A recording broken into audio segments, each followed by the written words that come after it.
and welcome to another episode of Mr. Avila Physics. Today we're going to be discussing electric potential and the electric field. Now, the first thing we need to do is to remember the relationship between a force and the potential energy associated with that force. Okay, if we remember correctly, then we remember that the change in potential energy is equal to the integral from A to B of f dl, which makes sense because in a previous video we learned that the change in potential energy is equal to the negative of the work done, and the work done is force times distance from A to B. Now, the reason for the integral is because remember that a conservative force, the path taken to go from point A to point B does not matter. The only thing that matters is the initial point and the final point. So this length differential doesn't necessarily have to be straight line. It could be in different directions. Okay, so that's why we express this as an integral. Now that we know that now that we remember that the change in potential energy is equal to the negative of the work done, right? We can start to see other relationships between potential energy and potential and force and electric field, right? For example, remember that the change in potential energy per unit charge is equal to the change in potential, okay? So that means that we can express this equation as differently, right? We can say Q times VV minus VA is equal to negative of the integral of, but then we remember that the electric field is equal to F over Q. So that means that I can express F as E times Q dl, right? This is from A to B. So from here, we know that the charge is constant, so we can take the charge out of the integral and we can cancel the charges. And we end up with a relationship between potential difference and electric field. A relationship that says that the change in potential is equal to the negative of the integral of the electric field from point A to point B across a certain length differential dl. So let's look at this example here. Maybe this would make a little bit more sense, right? We have two charged parallel plates, one's positive, one's negative, right? There is a potential difference of 50 volts between them. If the separation between the plates is 0.05 meters, what is the magnitude of the electric field in the space between the plates? Well, pause the video here, take a couple of minutes and see if you can solve this example. All right, welcome back. Well, in order to solve this example, we have a lot of the information, right? We know that the change in potential is equal to the integral of E dl. In this case, our length differential is a straight line, right? And it goes from point A to point B.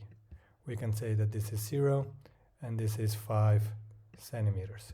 So we could integrate, right, dl as the distance between, right? And since the electric field is constant, we can take it out of the integral, and we're integrating dl from A to B. And dl from A to B simply becomes the distance between them.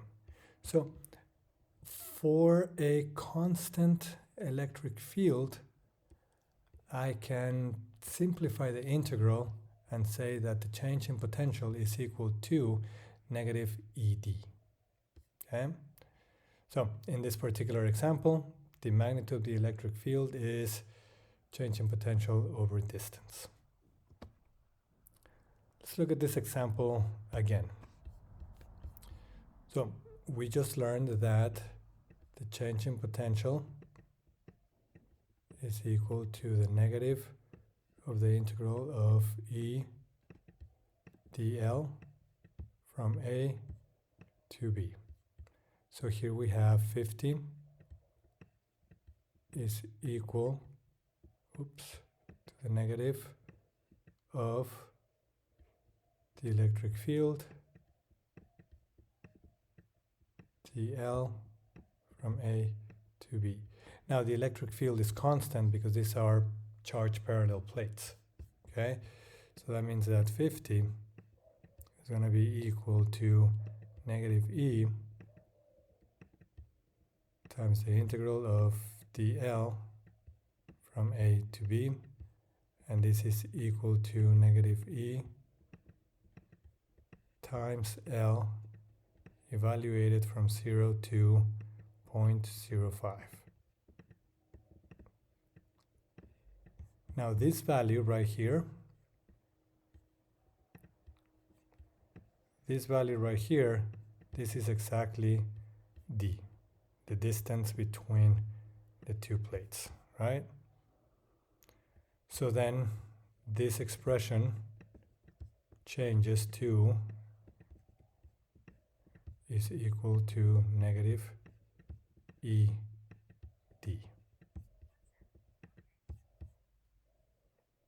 Okay. Which is this equation right here. And this equation right here can be used if and only if the electric field is uniform. All right, let's look at another example. Determine the potential at a distance r from the center of a charged conducting sphere of radius r0 for distances greater than r0, equal to r0, and less than r0. Keep in mind that the total charge in the sphere is Q.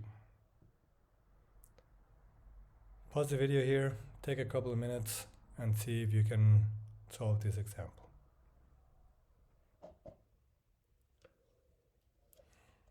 All right, welcome back. Let's look at this example right here, okay? Now,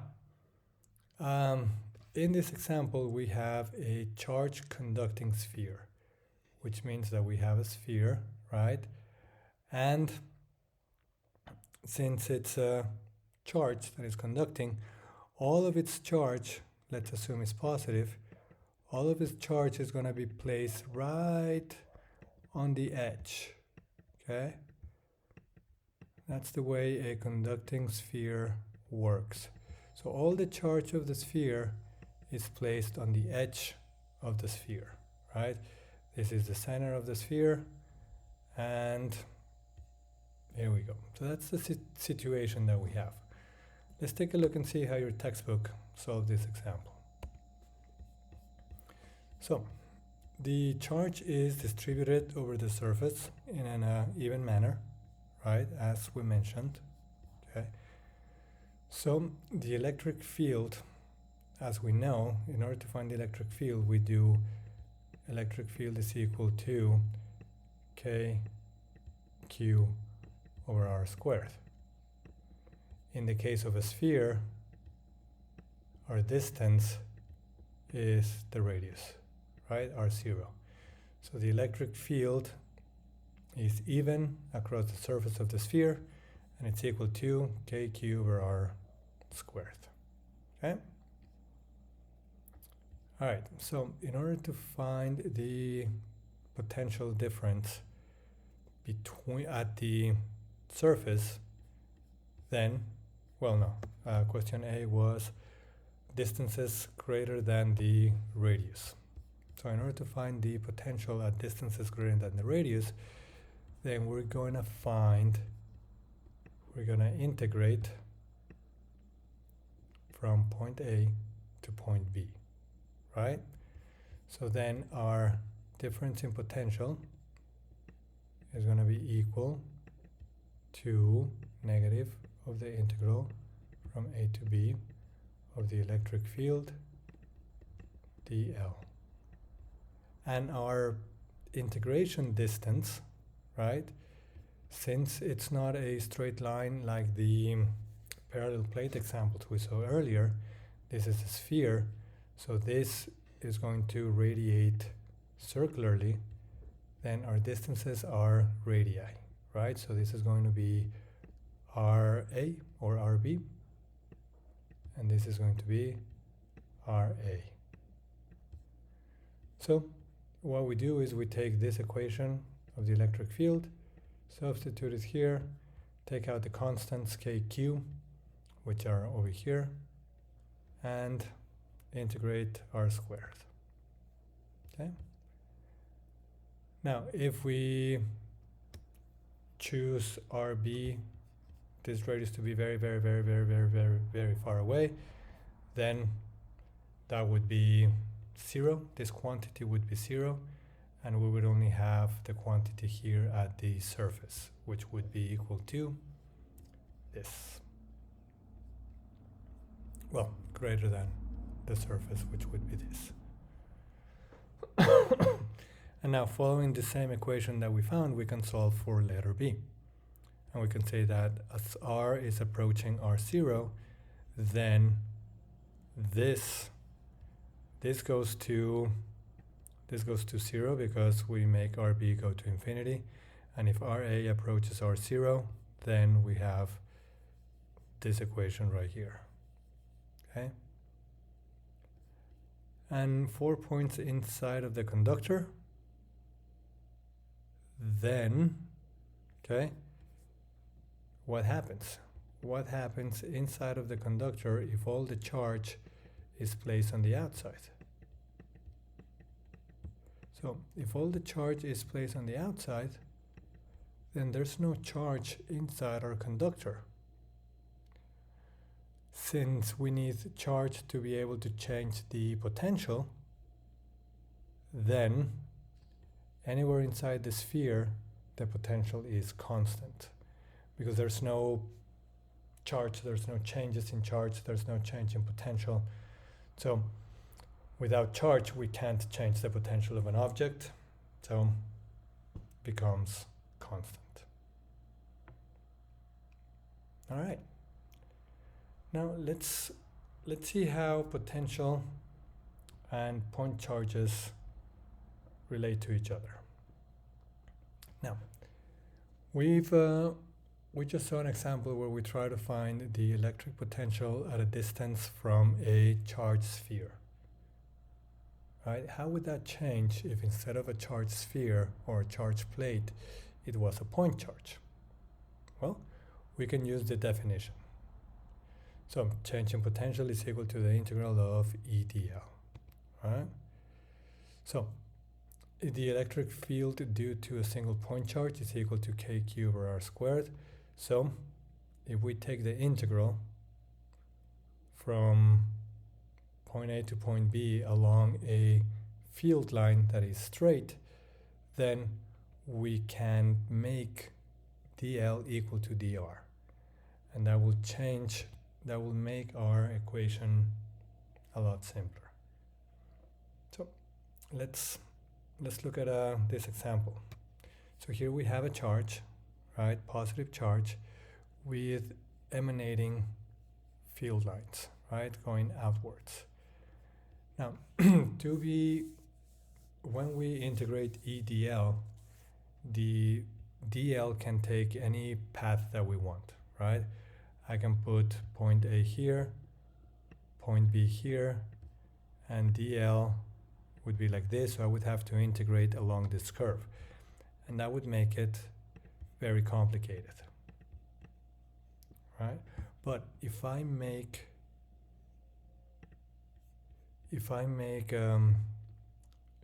dl a straight line, right, like here from point A to point B, and I make RA and RB also in a straight line, then dl and dr become the same. And that simplifies our equation a little bit. So then I can say E dl from our A to our B. Right, and we have this equation right here. And this equation right here gives us the potential difference at point A and point B based on a single point charge. What if there is more than one point charge? Then we would have to do this equation several times. All right, let's look at an example. Okay. Well, never mind. Let's look at this equation a little bit more. Okay. Now, usually, in order to be able to measure difference in potential, we need the 2 points. But it's a very common practice to make one of those points be very, very, very, very, very far away. Okay. That means that the potential at point B would be 0, right? So if I make this R, this point B, if I place this point B over here towards infinity, then this quantity goes towards 0. And I end up with the potential due to a single point charge at point A with a much simpler equation, okay? Which is this right here. So this is the potential due to a single point charge at point A, where we made point B very, very far away so that it has no potential. So we can look at this as the absolute potential, okay? Or we can look at this as the potential difference between point A and infinity. All right, now let's look at an example.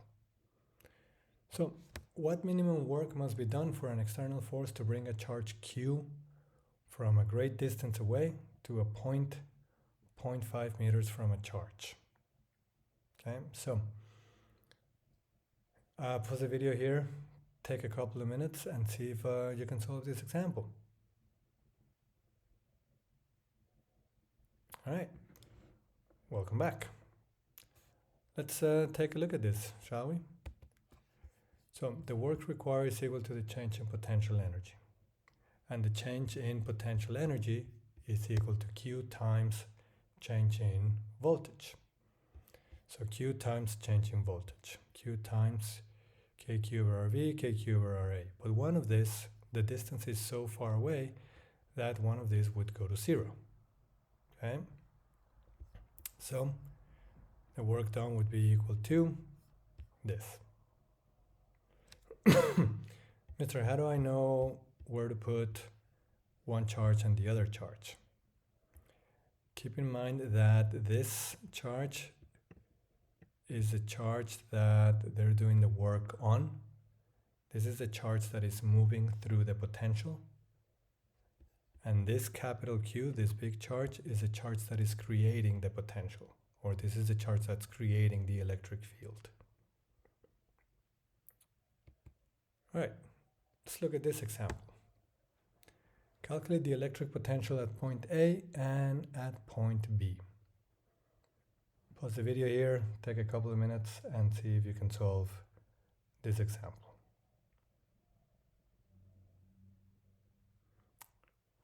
All right, welcome back. Now this drawing looks very similar to a previous video, okay? So let's take a look at this example. So in order to find the potential at point A, we need to find the potential created by Q1 and the potential created by Q2.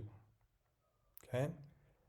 So the potential created by Q1 is going to be KQ1 over R1, and the potential created by Q2 is going to be KQ2 over R2. We find them, we add them up, and we do this. Mister, what about angles and directions and things like that? With potential difference, there's no need to worry about that. Okay? The potential or the potential difference is a magnitude only quantity. Okay, I mean the charge matters whether it's negative or positive, but as far as direction goes, there isn't one. Okay, so when we look at point B, same thing, right? We're going to look at the potential created by Q2 and the potential created by Q1 as KQ over R. Okay, so KQ over R plus KQ over R, same distance, opposite charges add up to 0. All right, thank you for watching. I'll see you next time.